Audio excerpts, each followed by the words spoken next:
And now part 3 of my interview with Peter Linz. That talked about... Oh, teaching. We didn't talk about teaching. No, a little bit. You said that you went off. Well, I talked about the international stuff. I didn't talk about Beyond the Sock, where you and I met. Yes, and I did want to talk about that, but I didn't know where to put it in. So Jen and I met. Well, it was around the time when we were shooting Between the Lions in Mississippi, and James Martin, who works as a professor at the University of North Texas Film School in Denton, and Noel McNeil and I spoke with him and came up with a workshop, a 5-day workshop, along with Pasha Romanovsky, who's an incredible puppet builder, where participants could come and spend, I think it was like 4 or 5 days with us, and half the time they would be building with Pasha. They'd be building an original puppet that they could use on camera, and the other half of the time they'd be working with me and Noel McNeil, Noel who was Bear in Bear in the Big Blue House, learning how to perform puppets for television. And that's how you and I met, Jen, was it Beyond the Sock. And this is our 5th year coming up. And it's one of my favorite things I get to do every year. I look forward to it all year round, all year long. Getting to come and meet with people like yourself who are just passionate about puppetry and want to add to their skill set and learn how to perform for the camera. I remember first hearing about Beyond the Sock from Project Puppet, Pasha's. From Pasha's website. Saw a little advertisement for it, and I said, "Oh, that looks like so much fun! I really want to do that." It's really awesome. I love it. I want to go again this year. So go to beyondthesock.com. Did you put the little link right there? I will put it down in the description, definitely.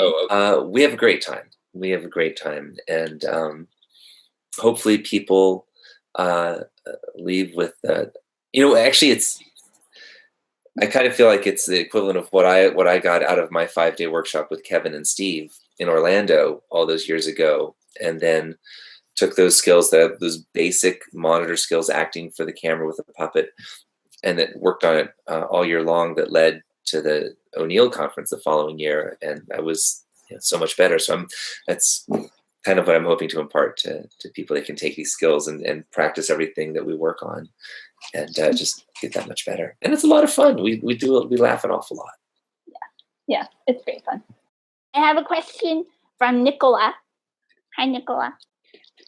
Nicola wants to know, what do you like about performing with the Muppets in particular? Oh boy, it's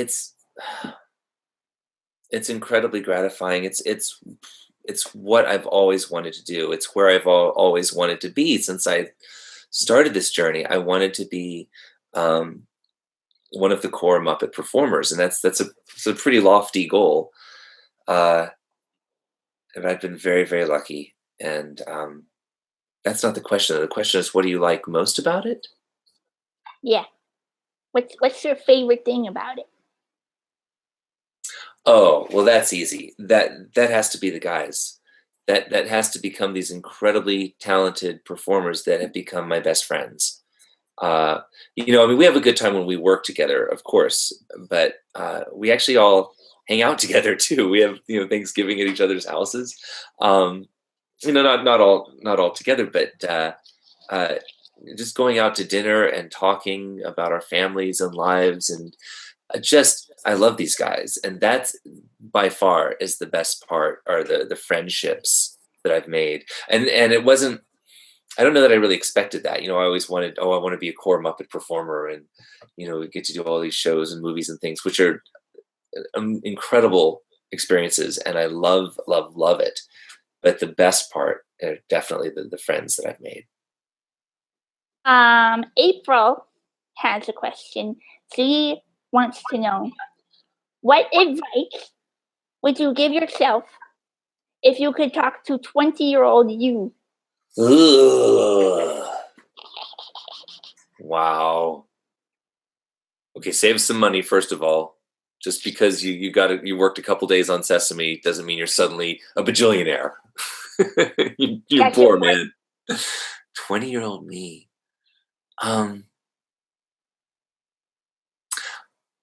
take some acting and improv classes. Definitely, especially improv. That's the one thing that I wish I were better at. I mean, I can do it obviously, but I wish I had stronger improv and acting skills. I never really took an acting class. It's bizarre because I make my living at it, but I never studied it. And 20-year-old you, while you're still, in school and you can go anywhere and do anything, find some good acting and improv classes. That'll serve you really well. You should have done that, man. This is perfect because this one's from Catherine. Okay. Hi, Catherine.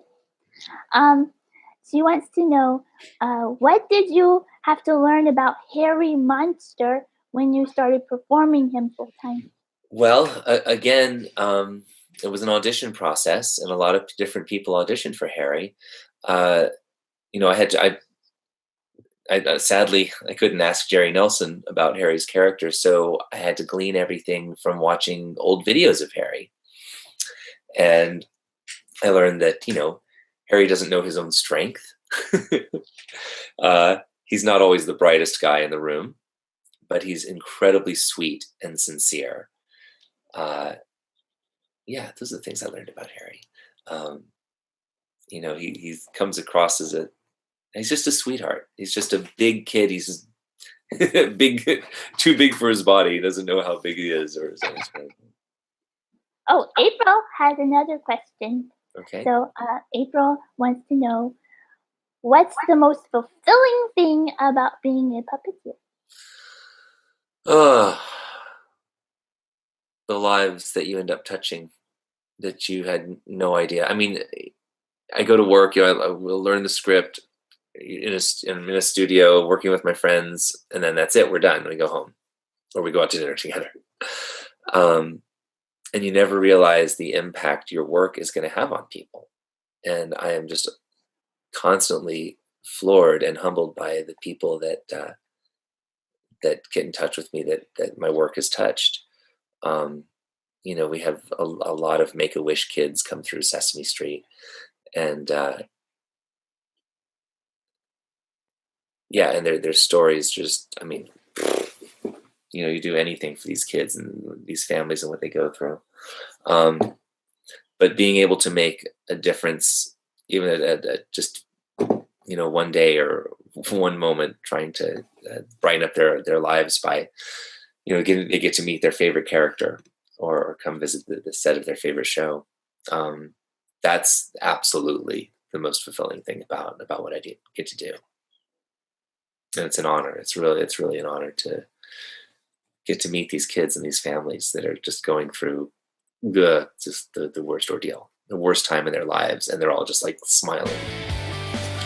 That's the best.